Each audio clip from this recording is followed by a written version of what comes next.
Hello to everyone, and welcome to our latest edition of Coffee with the Candidate, our virtual edition, and where we talk about what's going on in our communities. We talk about what's impacting us, each day, each week, and we're just here as a support system for each other. I'll share a little bit of details with you about what we know currently on the COVID-19 public health crisis and provide some additional resources. But like I've said before, I'm not your primary source. This is just kind of a refresher, kind of an update, so that everyone has an opportunity to hear a different perspective on where we are, and just a additional resource for additional source for resources. Excuse me. So we'll do that today. We'll chat a little bit with one of our community leaders. Matt McClure is on today, and if his name sounds familiar, it's because he is he's kind of a hotshot around Northwest Arkansas. Significant community leader, particularly in the field of hospitality, as executive chef of the Hive at 21C. So he brings a very interesting and relevant perspective to our conversation today. So I look forward to talking with him and you all sharing. If you're on this morning, please drop a note in the comments to let me know that you're here. Oh, I see my cousin Erica is on. Good morning, Erica. And we'll start right here since Erica is on. She is one of the people that is on the front line as it relates to the COVID-19 crisis that we're going through. Erica is a physician in Dallas, Texas, and she was one of the first people to raise to my attention the shortage of personal protection equipment for healthcare providers. And when she said that, I was like, that can't be. And then, within a day or two after she shared that within our family group text, we started seeing more and more on the phones. On the news about the shortages and how our physicians and healthcare providers really are on the front line of this war. They are the ones who are the military, the fight, our first line of defense. They're the ones that are working diligently day in and day out, putting themselves on the line for our health and safety. And so personally to you, Erica, I say thank you for everything that you do. Thank you for your commitment to health. Thank you for your passion for helping others. And please take care of yourself. Please do everything that you can to ensure your own personal safety while you're taking care of others. I know I speak for everyone when we say thank you for what you do. Good morning, Mel. Good morning, Andre Sias from Virginia. Good to see you. Hi, Debbie. Good morning. So with that, we'll move into some of the topics that we're going to discuss as it relates to that. I think many of you probably saw that there are recommendations now from the CDC to wear non-medical masks when out in public. It's a recommendation. If you can do it, I think anything that you can do to help flatten the curve, prevent transmission, keeping yourself safe, keeping others safe, it's a sacrifice that we should be making. And even though our governor hasn't issued a very strict shelter in place, I think we can take it upon ourselves to do what we need to do to take care of ourselves. We cannot think, particularly of us here in Northwest Arkansas, that it's happening somewhere else or that it won't hit home. It's already hitting home. Our numbers are still low in comparison to some of the other states, but we are a hotspot and our numbers are growing um, astronomically. And if there's anything that we can do individually to protect the safety and health and welfare of ourselves, our family, our neighbors, please take it upon yourselves to do it. It's not it's not too much. It's not too much to ask when we're talking about saving a life. Um, my cousin from Dallas, she says she supports wearing the masks. The one I told you about, who's a physician, she just mentioned that it helps to decrease the spread and the spread of the disease, the airborne particles. And cloth masks and scarves are just fine. So even if you go on to the online sites and they're all sold out, or you can't get any until May, how do I know this? Because I went online, right? Um, get creative, make it a project at home, how you can create your own barriers across your face to help protect others and to help protect yourself. So, Erica is very clear, save the surgical hospital masks for healthcare workers. She's very insistent upon that. Don't go out and, buy up, buy. And today I realized just how much folks were jacking up the prices or increasing the prices on the masks. I think ordinarily a box of 20 sells for about $5 or so. And I saw some online, a box of 50 for like $75 or a box of 20 for like $30. So we know that, folks are increasing the prices to see a profit off of some of the materials that they have. But if you have, we've got cloth, we've got scarves, we've got, things that we can do at home to keep ourselves safe without incurring additional costs and leaving the valuable inventory for the healthcare workers so that they have access to it because they are in the greatest need. I just can't stress it enough. You guys have seen the news reports. I'm sure you've seen it every day. There are briefings from the president, from the governor of New York, from our own governor daily. So I am certain that we are keeping abreast of what's happening. What I did want to share with you all is that there are a number of folks who have reached out with requests for resources. Where can I go? What can I do? How do I know what's available in my community? And what I'll share with you for those of us here in Northwest Arkansas, if you go on to either or both of the bentonvillearkansas.gov website and or the rogersarkansas.gov website, you will be able to see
in light of this pandemic situation, where if you're going out to help others, you might be putting yourself and your family at risk. So, what are some of the opportunities that are available? And the Bentonville website has,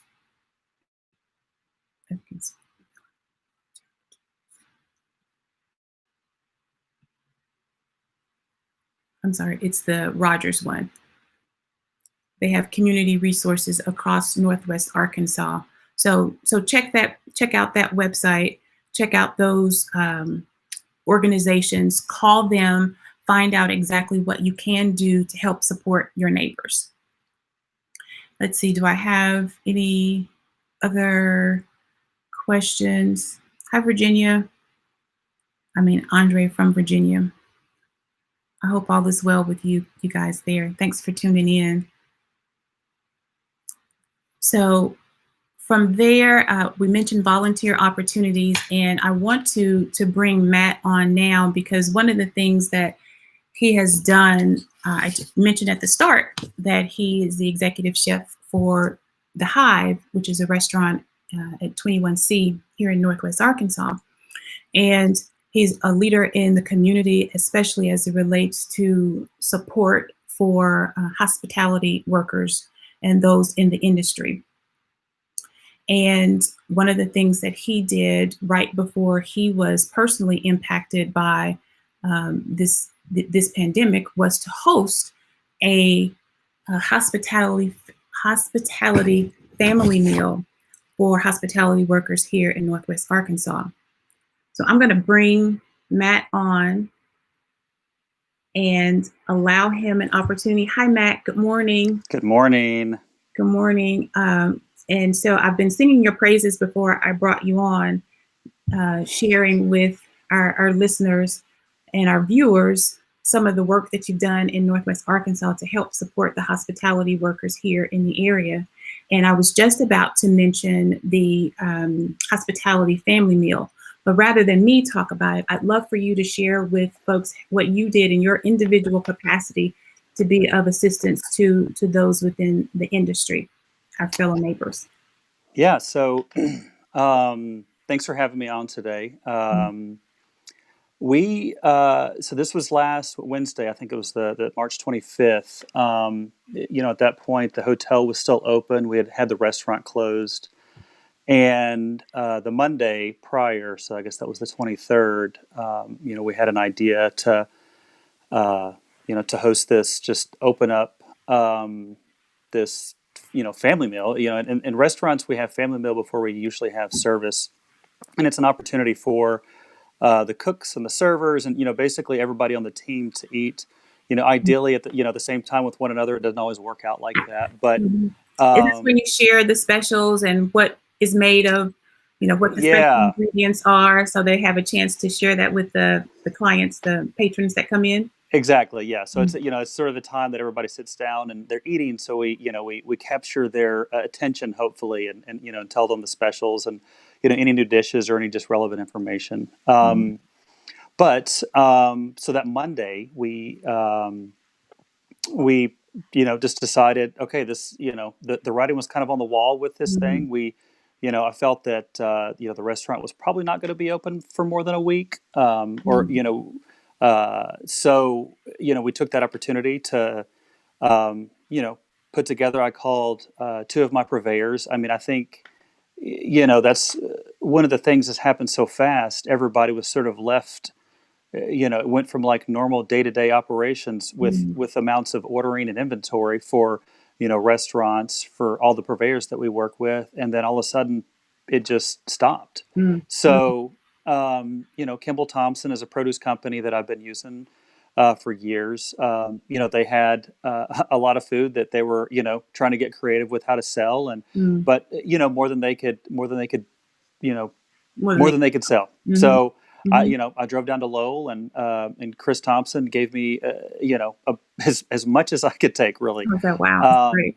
And Thanks, Chris. yeah, and Benny Keith is another purveyor that I use.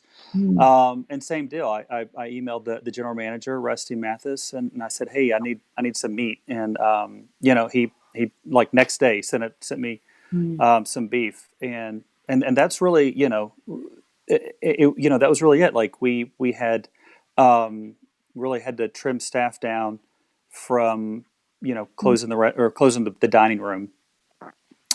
But then we put a message out on Facebook and Instagram, and it just it spread quickly as social Mhm. media does. Right. And we essentially trying to keep everybody as safe as possible. We offered masks to all of our teammates.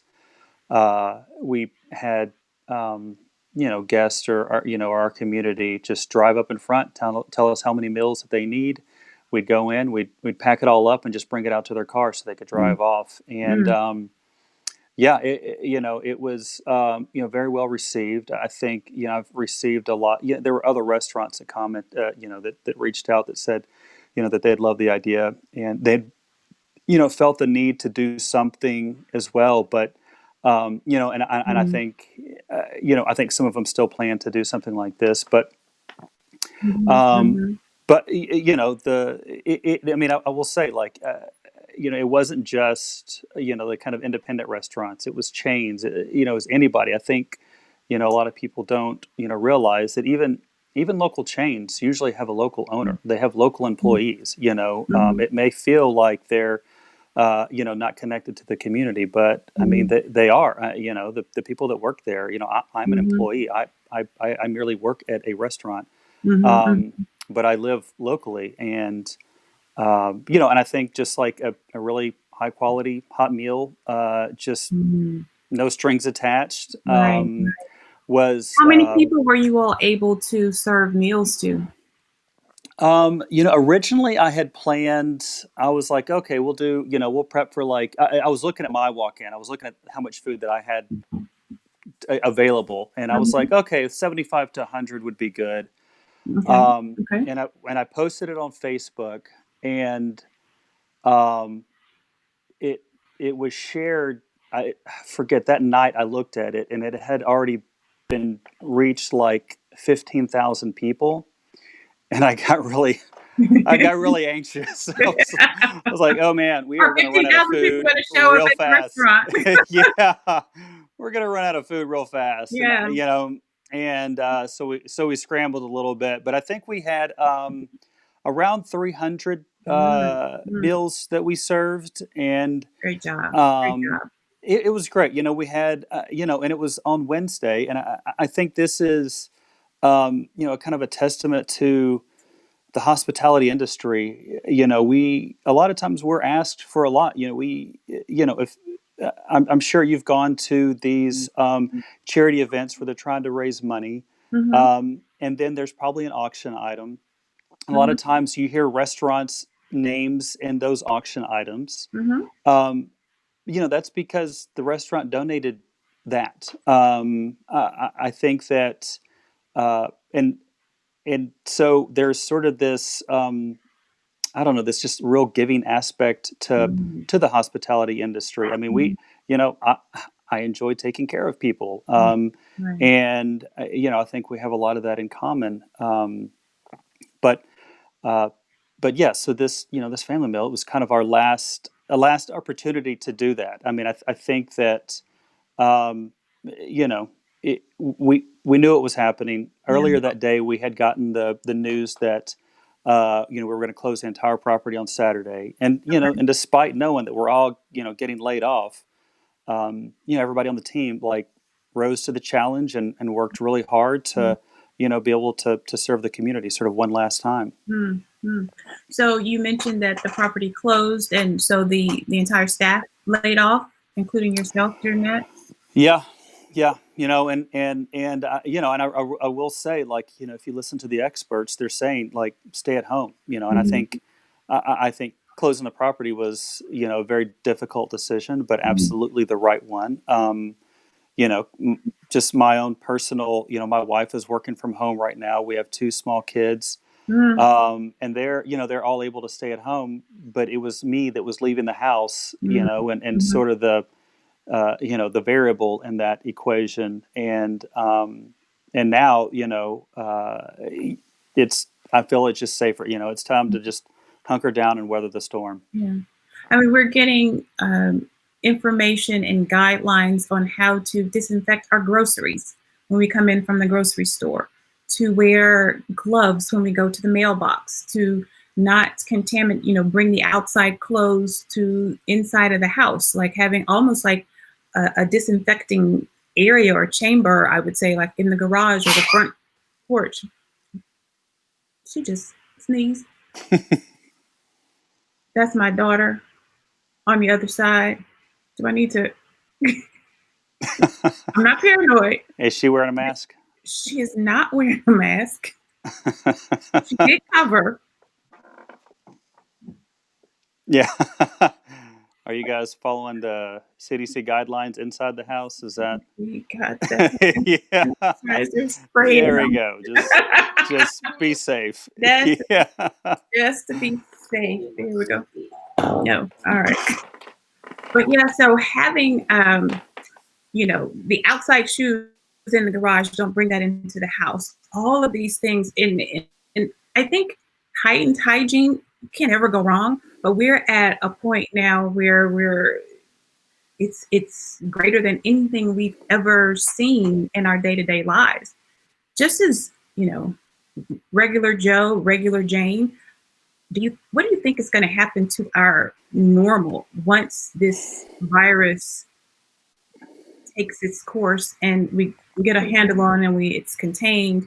Do you see us going back to the way things were? Do you see us being completely different? What do you think about the restaurant industry?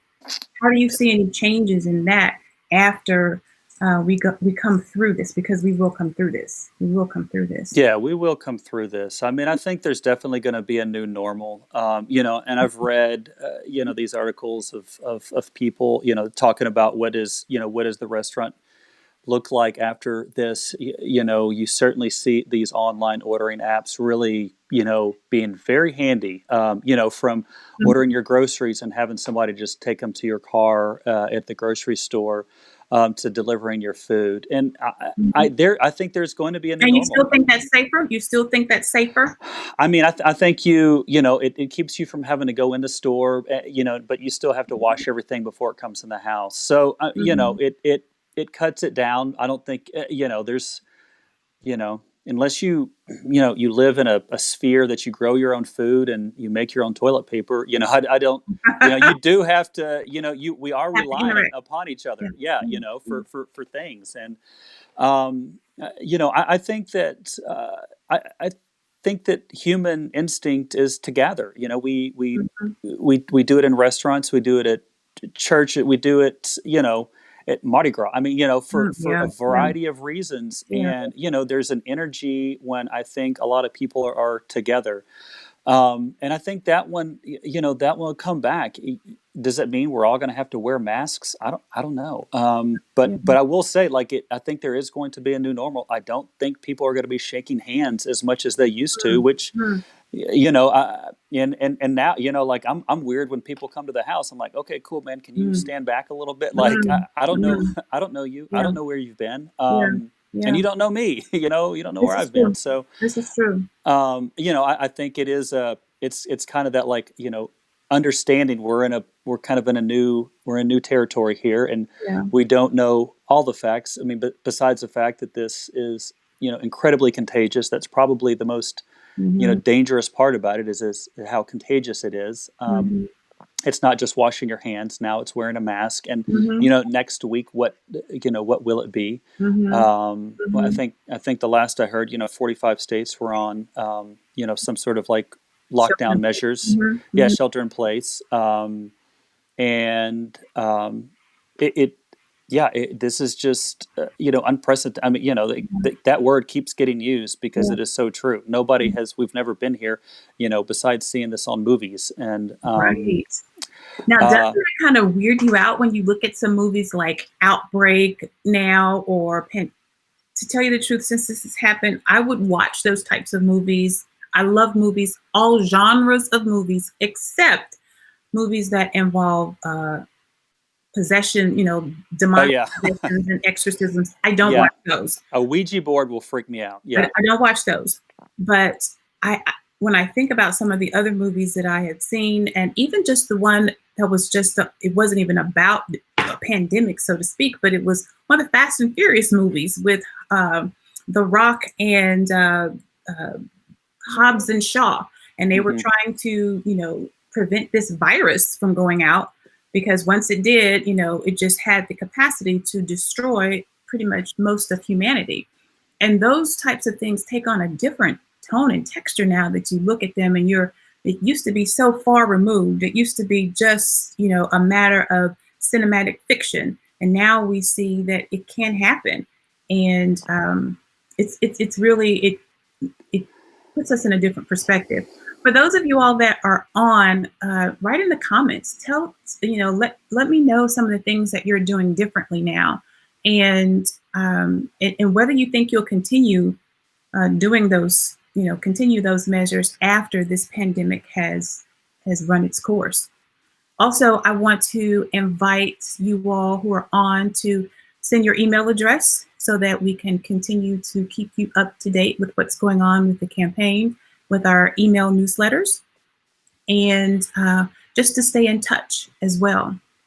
Matt, to get back to you, some of the things that you mentioned are just truly impactful. All the community partners that you mentioned for this one singular effort to help hospitality workers in the area. And I know this isn't the first outreach and first thing that you've done, but when we were talking, we also mentioned that there are a lot of fields and industries that are also impacted. You talk about dentist office and dermatologists and barbers and beauty shops, and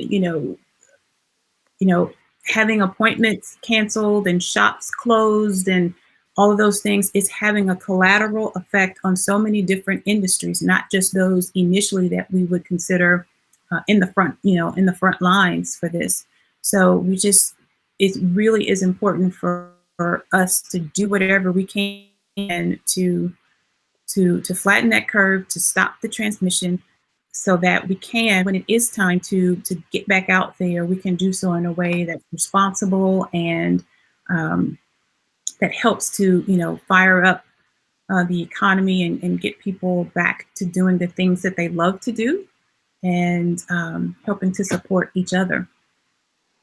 Yeah, it's somebody asked me, if this meal that we did was, was for also for the medical industry, and I think initially I didn't, I had that myopic view of like, okay, I know this is affecting hospitality right now, Mm-hmm. um, but and my answer was like, I'm not checking pay stubs. If you need a meal, come get it. Mm-hmm. But to take a step back and look at the colleagues that I have that have their spouse is a nurse or works in a dental office, and they're have working part time or one day a week. Their hours have cut back. I mean, it is scary. I mean, I think that like if you have a job that you have to like interact with somebody like Mm-hmm. really close, Mm-hmm. you're probably not working right now. I mean, Mm-hmm. unless you're on the front lines and in the ER rooms and Mm-hmm. um, so all the usual preventative health measures are sidelined.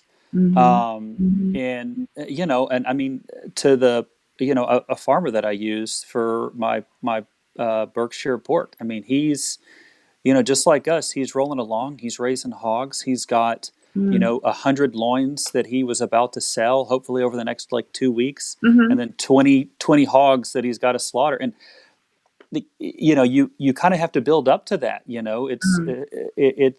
It's like a nuclear reactor. You can't just turn Mm-hmm. it on and turn it off. It Mm-hmm. takes a while to build it up, and then it takes a while to shut it off. And Right. Right. so he's going to be, you can't just tell hogs to stop growing. They like it when they're ready, they're ready. And Wow. um, Never really think of it that way. You're bringing me too close to my food, Matt.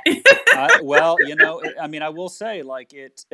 I think a lot of people are, I mean, this is like a whole other conversation about being, very removed from their food. But like I am, this conduit between, the people that grow and the people that eat, and so Mm, I see both, sort yeah. of worlds, and and interact with both worlds, and um, so and this is affecting them. All of those.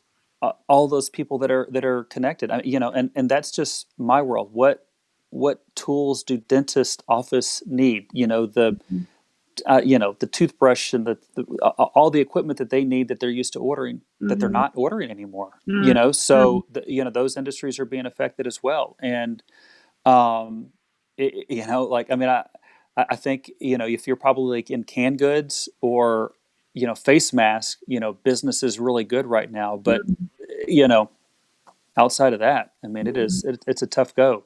Yeah. Well, I appreciate you sharing your experience and the work that you've done and the outreach that you've extended to other hospitality workers.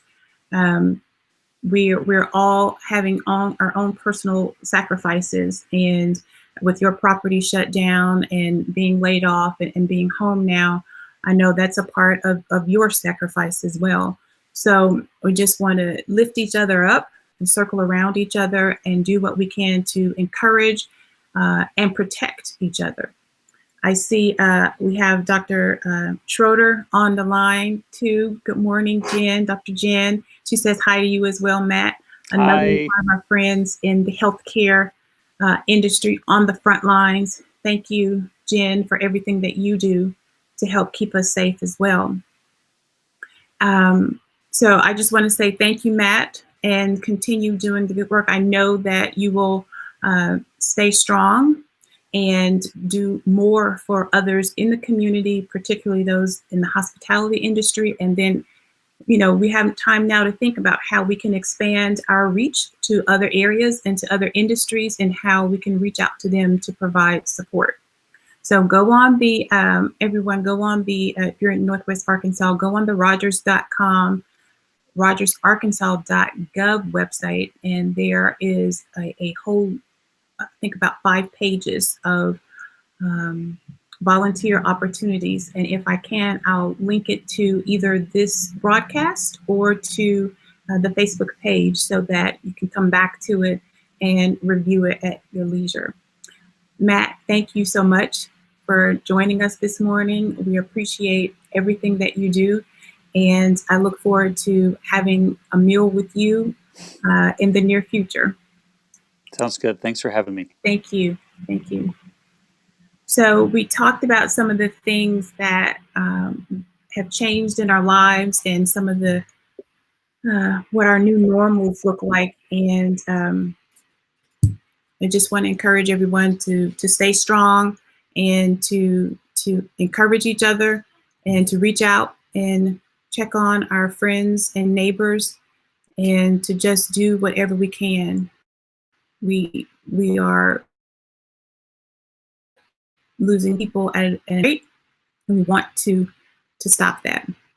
The last thing is kind of on a light note, and I wanted to leave us on a light note. So as in previous discussions, we talk about things just to kind of get to know each other better, get to know me. And one of the things that I thought I'd share is that during this time of social isolation, you see a lot of challenges on Facebook and all the various social media platforms. My daughters and I did one of those TikTok dances. It was really kind of fun. And I had a friend who was like, if I don't answer these questions, Ronetta is going to kill me because, it kind of passes the time. But one of the things that we did was the unpopular opinion game challenge, in which you were supposed to list those things that you don't like that a lot of other people do like. And I gave my list, and it was really kind of interesting. Some of the things that I don't like that I think a lot of people do, like I don't like beets, I don't like liver, and maybe a lot of people don't either. But the thing that seltzer, tonic water, and LaCroix, no, thank you, no, thank you. But the other thing that's really interesting for me is it's not what is unpopular, unfamiliar, is that I suffer from extreme motion sickness. And my motion sickness, thank you, Jen, for posting that link for all the COVID-19 updates and information. Thank you. I love this partnership. I love that it's like a conversation back and forth. But I suffer from extreme motion sickness. And you're like, well, how bad can it be? Well, it's so bad that the I've made a list of the things I can no longer do that other people can do. So it's kind of a take on the unpopular game, but here are a list of things that I can no longer do that other people can do because of motion sickness. So I can no longer ride amusement park rides, especially those that go in a circle. Forget it. Forget it. Roller coasters used to be a friend, no longer a friend. No more roller coasters. 3D movies. The last one I attempted to see was Avatar, and we know how long ago that was. I cannot do 3D movies, and that has extended to simulated video games. I was at, was it Fastlane, which is an entertainment place with arcade games and bowling and all that kind of stuff, and put my money in. I was like, oh, I can do the driving game. 10 seconds in, I had to jump out of the booth. No more simulated arcade games. Planes, trains, automobiles, I always travel with my wristbands, my acupuncture wristbands, because I cannot be a passenger in any of those modes of transportation without that and without my motion sickness pills. I have to be prepared anytime I travel. But the greatest part that I miss the most is I'm a hugger. I've always been a hugger. And you know, when you haven't seen someone in a long time, they generally grab you and they hug you and they rock you from side to side. I cannot be rocked from side to side in a hug. You see, I'm not even doing it right now because just even the visual of me going side to, I have to stop people right away and we just have to stand there and just hug. We can't rock. Can't rock. No more rocking. So a few things that are, you know, particular to me that other folks don't have to deal with: motion sickness, vertigo. It's crazy. It's crazy, but I've come to adapt to it and recognize those things that I can and cannot do. And I don't engage in that behavior because we are, when we know what makes us ill, we stop doing those things. That's what your mom used to say, right? Hey, it hurts when I do this. Well, you know what? Don't do this. So that's a lesson that I've learned. And my cousin, who's the physician, is also has motion sickness. She says she has the same problem. So we are definitely related. Thank you guys so much for joining us this morning. Thank you again, Matt, for sharing your experience and for the work that you do in the community. Thank you to those of you who joined across the country for support of this this campaign and just to connect with us. I appreciate you doing this. And if there's anything that you need that I can help you with and support you with, please reach out. You can reach out here on the Facebook page. You can reach out to the website, and you can reach out to me via email at campaign@ronettafrancis.org. So I wish you all the best. Stay inside, stay safe, wash those hands, and be blessed. Thank you.